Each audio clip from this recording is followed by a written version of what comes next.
Hi everyone, goose bumps moment అసలు ఇది ఒక్కటే కాదు, పాయింట్ 3 మొత్తం అలానే ఉంది. అసలు ఒక సైడ్ ఫుల్ హ్యాపీనెస్ దగ్గర నుంచి యానిమల్స్ చూస్తున్నానని, ఇంకో సైడ్ ఫుల్ టెన్షన్ ఏమవుతుందని వీడియో తీయడానికి కూడా హ్యాండ్ షివరింగ్ వచ్చేసింది నాకు. ఇంకా లైన్ ఇంత దగ్గర నుంచి చూడాలంటే చాలా గట్స్ కావాలి. ఇంక ఇక్కడ చిరుత అయితే హ్యాపీగా వచ్చింది, ఎందుకు డిస్టర్బ్ చేయడం అని చెప్పి వచ్చేసాం అక్కడ నుంచి. ఇంక ఇక్కడైతే నెంబర్ ఆఫ్ ఫిషెస్ అయితే ఉన్నాయి. ఇవి ఐ థింక్ కొరమీన్లు అనుకుంటా, నాకు కూడా కరెక్ట్గా తెలియదు.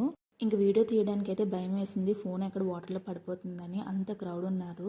ఇంక ఇక్కడ టైగర్ని చూస్తే చాలా హ్యాపీ అనిపించింది, ఎందుకంటే ఇంత దగ్గర నుంచి చూస్తానని అస్సలు ఎక్స్పెక్ట్ చేయలేదు. దీన్ని చూస్తున్నంతసేపు RRR మూవీలో ఎన్టీఆర్ ఫైట్ చేస్తాడు కదా, ఆ టైగరే అనిపించింది నాకు. ఇంక ఎలిఫెంట్ని కూడా కవర్ చేసేసాము. ఇంక ఎనర్జీ లెవెల్స్ మొత్తం డౌన్ అయిపోయాయి. పాయింట్ 4 చూడడానికి కూడా అస్సలు ఓపిక లేదు.